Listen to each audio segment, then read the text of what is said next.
Bonsoir à tous, ce soir une vidéo un peu particulière. Mon avis perso sur le marché immobilier en Pologne. Donc c'est un avis personnel, subjectif. Petit disclaimer, je ne suis pas un agent immobilier, ce ne sont pas des conseils, c'est simplement un avis subjectif. Donc ces derniers jours, j'ai dû beaucoup me déplacer pour des raisons personnelles à Wrocław, donc la ville où j'habite. C'est une ville très étendue et j'ai dû beaucoup faire de trajets en voiture du nord au sud, d'est en ouest. C'est une ville très embouteillée, malheureusement. Je pense que si les infos que j'ai vues étaient bien la réalité, il me semble que c'est la ville la plus embouteillée en Pologne. Et donc ce qui m'a frappé en fait, c'est que c'est une ville qui est très grande, hein. C'est une ancienne ville allemande, donc ça se voit dans l'urbanisme. Des avenues très larges, un centre-ville assez étendu, beaucoup de quartiers périphériques bien organisés avec des parcs, etc. Qui a beaucoup été détruite pendant la guerre, avec une histoire assez compliquée. Donc il y a des endroits magnifiques comme Rhenek, le centre-ville historique, à côté de l'opéra, les douves qui entourent le centre-ville, les îles Ostrów-Tumski, etc. C'est vraiment magnifique avec des belles zones qui ont été bien réhabilitées. Il y a quelques quartiers périphériques comme Sempolno, près du parc zoologique, c'est magnifique. Il y a le parc Szczetnicki, il y a des zones très très belles avec beaucoup de villas, etc. De beaux bâtiments le long de l'Oder, ou Odra en polonais. Il y a le quartier de Borek. Vraiment, il y a des zones très sympas. Et puis, il y a aussi des zones très très moches. En fait, c'est vraiment des zones sympas qui sont mélangées à des zones, on va dire, neutres, pas particulièrement belles, mais pas particulièrement non plus dégueulasses. Et puis, il y a des zones, il y a des quartiers vraiment très moches, mais vraiment très très moches, hein, qui font assez déglinguer. La voirie aussi est très déglinguée. Quelqu'un qui ne connaît pas pour avoir peur. Malgré tout, il y a assez peu d'insécurité. Même dans les quartiers soi-disant craignos, franchement, aujourd'hui, c'est quand même assez safe. Au début des années 90 et des années 2000, par contre, ça craignait vraiment. Donc voilà. Donc tout ça pour dire que au niveau de l'immobilier, donc moi j'aime bien regarder tout type d'annonces, etc. J'ai moi-même fait l'acquisition d'un appartement à Wrocław. En fait, ce que j'ai remarqué, c'est que les zones très moches n'était pas forcément pas cher. Je trouve que les prix sont assez élevés pour des standings qui sont parfois vraiment pas terribles. Et les zones très sympas, alors elles sont un peu plus chères, mais pas tant en fait, hein. Je trouve que le prix de l'immobilier ne reflète pas, euh, pour nos standards français, ou du moins j'imagine d'Europe de l'Ouest, ça doit être peut-être un héritage du communisme, qu'il y a moins de ségrégation spatiale, si vous voyez ce que je veux dire, avec des quartiers malfamés. Ça existe, hein, ça existe, mais pas à une telle échelle comme en France, je trouve, hein. Par exemple, je ne sais pas, vous comparez le prix de l'immobilier à Sarcelles et le prix de l'immobilier à Neuilly-sur-Seine ou à Levallois-Perret, je pense que la différence sera beaucoup plus importante qu'en Pologne. Vous pouvez me dire en commentaire, je pense que à Varsovie, c'est à peu près équivalent. Alors ça va peut-être du simple au double, peut-être le moins cher, je pense que ça doit être Rembertów, et l'un des plus chers, Bosch, je crois, quelque chose comme ça. À Wrocław, j'aurais même des difficultés pour vous dire quels sont les quartiers les moins chers. Même les quartiers un peu malfamés, genre Trójkąt Bermudzki ou Nadodje Aubin, maintenant il y a pas mal d'investissements un peu neufs qui se réalisent dans ces quartiers. Et donc ça fausse un peu la moyenne en fait, parce qu'il y a des zones très un peu craignos, déglinguées, où il y a beaucoup de cas sociaux qui habitent. Et puis juste à côté, à 200 mètres, il y a parfois des bâtiments de grand standing tout neufs. Donc c'est assez, c'est très hétéroclite. Et en fait, vraiment, faut que je boive un peu de thé. Et donc dans les zones moches déglinguées, donc il y a tout ce qui est bâtiments qui datent avant la Seconde Guerre mondiale. Donc en Wrocław, c'était Breslau, c'était une ville allemande, donc c'est des bâtiments allemands, souvent très bien conçus, malheureusement qui n'ont pas été entretenus durant tout le communisme.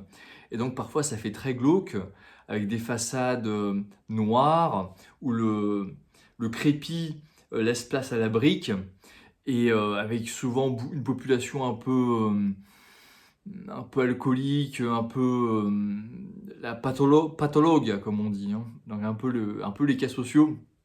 Et malheureusement, souvent, c'était des très très beaux bâtiments, bien conçus, avec des moulures, etc. Donc c'est vraiment une spécificité de Wrocław, compte tenu de son histoire. Je pense que Szczecin, c'est à peu près équivalent, puisque c'est aussi une ville qui fut allemande et qui fut repeuplée par des personnes qui venaient de tout le flanc est de la Pologne, qui a ensuite été, lorsque les frontières ont été redessinées, c'était ensuite en Lituanie, en Biélorussie, en Ukraine, donc en URSS, hein, bien sûr.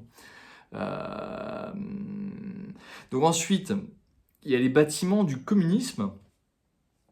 Non, attends, je vais terminer en fait d'abord les bâtiments anciens. Donc les bâtiments anciens, il y a quelques bâtiments qui sont dans des quartiers très sympas, qui sont bien entretenus, qui sont magnifiques, d'un standing très très bien.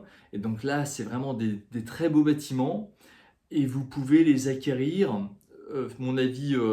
Mon avis subjectif, mais quand même, j'ai regardé, je me suis quand même un peu renseigné. J'aime bien regarder les prix de l'immobilier. Je trouve que parfois vous pouvez acquérir un très bon standing dans de l'ancien euh, pour des tarifs très attractifs, parce que beaucoup de Polonais, en fait, ils choisissent le neuf. Ils veulent à tout prix du neuf, surtout dans des villes comme Wrocław où l'ancien, il y a tout cet aspect un peu malfamé, et puis le fait que c'était construit par les Allemands, et ce qui fait que je pense que ça perd de l'attractivité pour les Polonais. Pour beaucoup de jeunes qui ont de l'argent, la majorité d'entre eux préfèrent ne pas s'embêter à avoir des voisins un peu bizarres et puis à avoir des plafonds de 3 mètres de haut. Ils préfèrent avoir du neuf. Donc ce qui fait que de l'ancien, parfois dans des zones très sympas ou même en bon état, seront relativement peu chers. Ensuite, on passe sur les bâtiments de l'époque du communisme. Alors là, je mettrais plusieurs catégories. Je mettrais la catégorie années 50-60, donc qui ont été reconstruits après la Deuxième Guerre mondiale. Souvent, c'est des bâtiments qui ont été très très bien conçus, puisque dans ces années-là, c'était encore un privilège d'avoir un appartement. Il fallait souvent être membre du Parti communiste, il fallait faire partie de la nomenclatura, ou avoir, je sais pas, être dans l'armée, dans la sécurité, enfin dans les służby, comment on appelle ça, dans les services de sécurité, etc. Donc là, on avait des passe-droits pour avoir un bâtiment, pour avoir un appartement dans un bâtiment tout neuf, qui à l'époque était un véritable luxe, puisqu'il y avait le chauffage central, donc que j'ai dans mon appartement, une salle de bain, une cuisine, enfin bref, tout était très bien conçu. Souvent, c'était assez lumineux, entouré de parcs. Et donc ces bâtiments années 50-60, souvent, ils étaient construits en briques, avec des murs très épais. Et donc c'était encore une très très bonne qualité, et je pense que ce sont des bâtiments qui vont durer pendant des siècles certainement. D'ailleurs, on voit des bâtiments qui sont en ruine, parfois qui datent de ces années-là, et bien qu'ils soient en ruine depuis 20 ou 30 ans, hein, parfois il n'y a plus de toit, il n'y a plus de fenêtres, enfin de toit, si vous voyez ce que je veux dire, peut-être des infiltrations, etc. Mais la structure en briques, elle est très solide, et enfin, c'était vraiment fait pour durer, hein. Il faut se replonger dans l'histoire. Et donc dans ces années-là, c'était encore vraiment du costaud. Ensuite, le communisme, années 70-80, donc post-Gierek. Donc Gierek, le premier secrétaire qui avait vécu en France. Il est né en France, je sais plus. J'improvise, donc je peux pas vérifier avant. Donc Gierek a contracté beaucoup d'emprunts à l'étranger et a construit, en fait, c'était l'époque des grands ensembles, donc construits à partir de préfabriqués. Ça s'appelle Wielka Płyta en polonais. Et donc là, c'est vrai que la qualité des constructions, elle est pas terrible. Ça, c'est vrai qu'il y a beaucoup d'articles de journaux qui disent que ces bâtiments-là ne dureront pas. Et en fait, ils ont été construits pour répondre à une crise du logement à l'époque, puisque la démographie était galopante, la population augmentait, il fallait loger tous les ouvriers, et donc il y a énormément de logements qui ont été construits. C'est tous les grands ensembles avec des tours et des bars qui font 9-10 étages. Tous ces bâtiments-là, sauf peut-être quelques exceptions, en général, je pense que ces bâtiments-là ne dureront pas autant dans le temps que les bâtiments des années 50-60.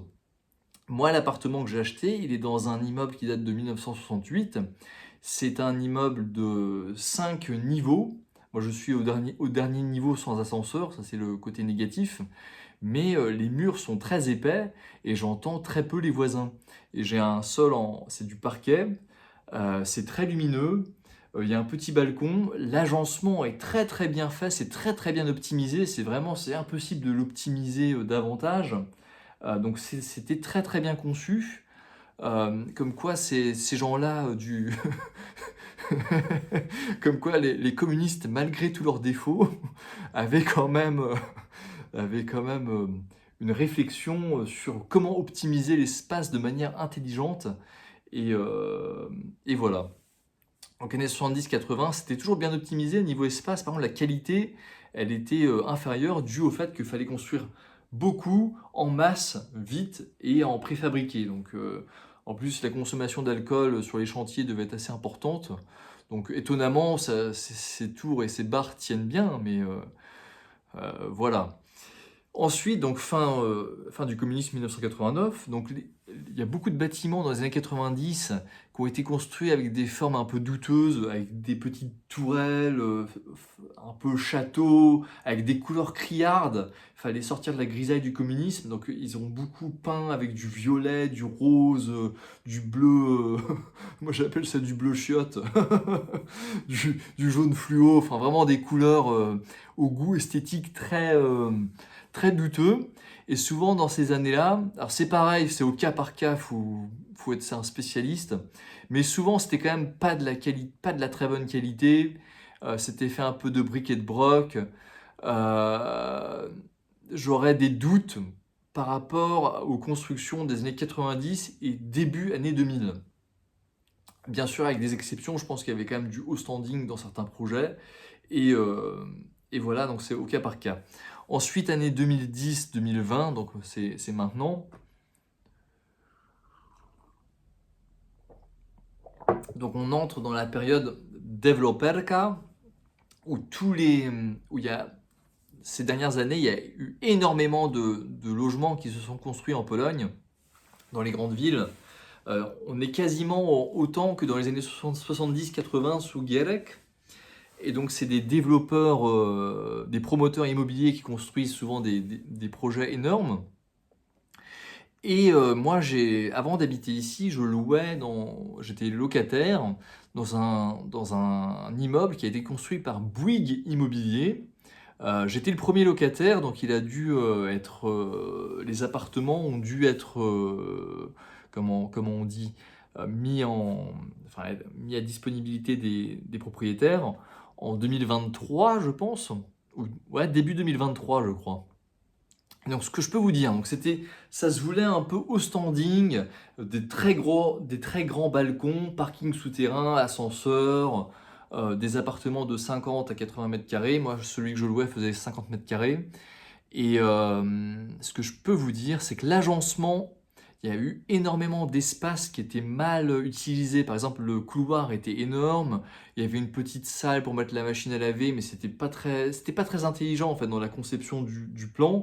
L'appartement dans lequel je suis actuellement, qui a des fenêtres de chaque côté, donc côté sud le salon et côté nord les chambres, est beaucoup plus intelligemment conçu. Ici, chaque mètre carré est optimisé, il n'y a aucune perte d'espace, alors que l'appartement que je louais, il y avait déjà avec une chambre, et c'était pas très très bien agencé, quoi. Je trouve qu'ils ne se sont pas foulés pour optimiser l'espace. En fait, il fallait juste que ça se vende et un point c'est tout.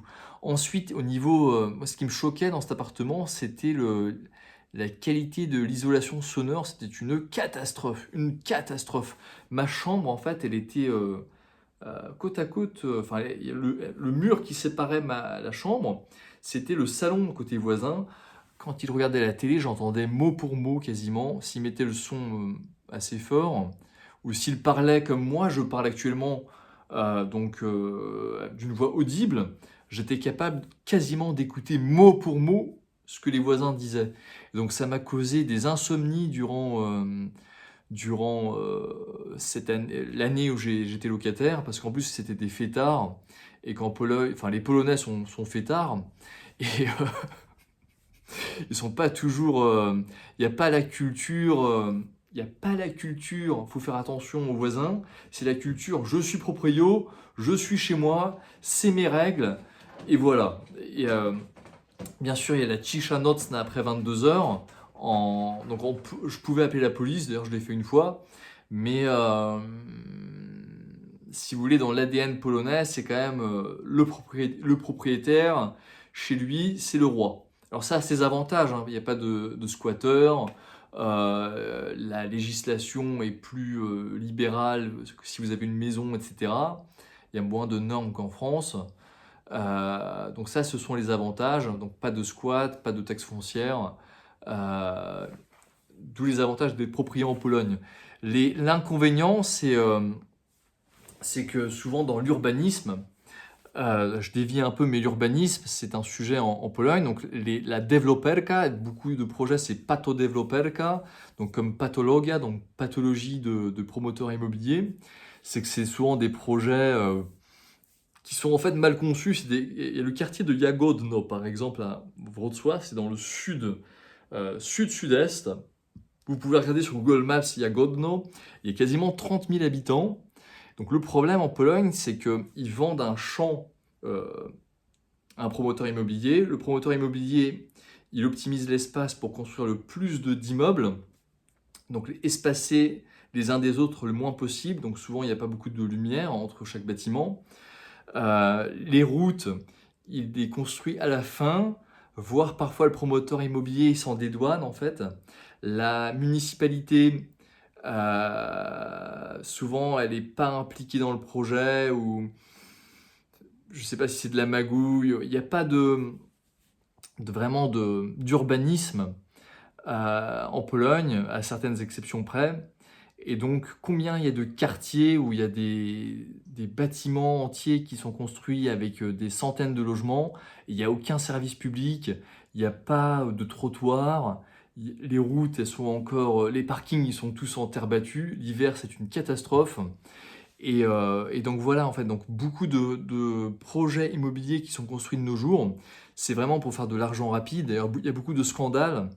Je vous laisse regarder un développeur qui a des problèmes juridiques en ce moment, c'est Michał Sapota, qui a un look très particulier, avec une barbe et puis des longs cheveux. Donc beaucoup de magouilles. Surtout, enfin, il y a plein de promoteurs qui ont beaucoup d'affaires, des projets qui n'aboutissent jamais à terme. Donc soyez très vigilants quand vous achetez du neuf. Soyez un peu parano sur les bords. Les prix sont assez élevés. Il y a de la marge de négociation. Il y a vraiment un engouement sur le neuf. Je pense qu'il y a certains, peut-être 10 à 20% des projets qui sont, en effet, c'est du haut standing, de la belle qualité, des beaux emplacements. C'est fait de manière intelligente. Mais pour la majorité, je déconseille d'acheter comme ça, sauf si vous voulez, je sais pas, faire de la loc ou le garder 5 à 10 ans en espérant faire une plus-value. Mais pour moi, en investissement long terme, faut vraiment être sûr de son coup et ne pas se laisser avoir par le côté, je sais pas, que la nuit ils vont mettre de l'éclairage, qu'ils vont essayer de faire un truc un peu bling bling. Ils vont essayer c'est de la poudre aux yeux, hein, c'est vraiment de la poudre aux yeux. Donc voilà, faut en avoir conscience. Qu'est-ce que je voulais dire d'autre? La tendance pour cette année, les prix de l'immobilier sont vraiment en stabilisation, voire en baisse, en légère baisse, surtout dans l'ancien. Vous pouvez négocier. C'est une période propice à la négo encore. Les taux baissent. Euh, Il y a de plus en plus de gens qui souscrivent à des prêts immobiliers puisqu'ils sont plus accessibles. Donc ça va certainement relancer le marché IMO. Pour le moment, il est très stable, voire un peu en baisse. Uniquement dans le neuf. Dans le neuf, ça augmente un peu. Je sais qu'à Wrocław, depuis un an, le neuf a un peu augmenté. L'ancien a baissé de 1 à 2% depuis un an. En ville, est-ce qu'il y a une bulle immobilière? Les prix en Pologne ont énormément augmenté, mais ils sont quand même beaucoup moins chers qu'en République tchèque. Les prix de l'immobilier ont plus augmenté en termes de pourcentage dans les pays baltes et en Hongrie. Donc la Pologne aussi, elle n'a pas autant augmenté. Les prix dans les grandes villes restent toujours moins chers qu'en Europe de l'Ouest. Donc si le niveau de vie continue d'augmenter, les salaires continueront d'augmenter, alors les prix dans les grandes villes devraient certainement continuer d'augmenter. La démographie, c'est une véritable catastrophe. Il y a quasiment 1,05 enfants par femme en 2025. Donc si vous comprenez bien à long terme, sachant que c'est un phénomène qui s'accentue au fur et à mesure des années, bah, il y aura la population, elle va peut-être diminuer par 2 jusqu'à la fin du siècle, sauf si on fait appel à plein d'immigrés. Donc s'il y aura plein d'immigrés, il y aura des problèmes sociaux, donc il y aura peut-être des quartiers à éviter. Sinon, ça veut dire que la population va beaucoup diminuer. Et donc pour finir, ce que je trouve aussi, c'est que dans les campagnes, euh, il y a aussi une tendance un peu de retour à la nature. Il y a beaucoup de gens qui cherchent un pied-à-terre à la campagne. Et les prix sont très élevés, je trouve. Je trouve que les prix sont très élevés. Et il y a plein de régions en France, dans toute la diagonale du vide, où même pour des belles maisons en pierre, du beau standing, ce sera moins cher en France qu'en Pologne, dans les campagnes, des maisons pas forcément terribles, hein. Franchement, avant, la Pologne était un pays pauvre, donc il y a beaucoup de maisons anciennes qui sont pas terribles, quoi, hein. C'était construit un peu de briques et de broc, ça n'a pas de charme particulier, et je trouve que c'est assez cher. Donc pour moi, selon mon avis perso, si vous avez une baraque à la campagne en Pologne qui est pas très belle, qui est pas dans un endroit magnifique, moi je la vendrais. Perso, moi je la vendrais. Sauf si c'est un cadre vraiment bucolique, magnifique au bord d'un lac, dans la montagne, en bord de mer. Là, ok, là il y aura toujours une certaine valeur, valeur intrinsèque. Mais sinon, franchement, la province va vraiment se dépeupler, selon moi. Euh, Certaines grandes villes, quoi, Varsovie, Cracovie, Wrocław, Gdansk, je pense qu'il y aura, la population devrait à peu près se stabiliser, quoi. Je pense pas que ça va beaucoup descendre, mais toutes les villes moyennes, les petites villes, les provinces, je pense que la population, ça va se casser la gueule. Et je pense qu'en 2040, 2050, il y aura certainement des maisons à 1 euro dans des campagnes. Je pense qu'on en arrivera comme en Espagne ou en Italie. Il y aura vraiment ce type de produit sur le marché, si je puis dire. Voilà un peu mon avis perso. Ça partait un peu dans tous les sens. Mais voilà, ça me semblait important de parler un peu de mes observations. Dites-moi en commentaire ce que vous en pensez, quel est votre avis sur la question. Vous pouvez être en désaccord avec moi. Abonnez-vous, dites-moi si ce type de vidéo vous plaît. J'essaie de varier un peu, j'essaie de faire des vidéos plus informatives avec des informations exactes et des données précises.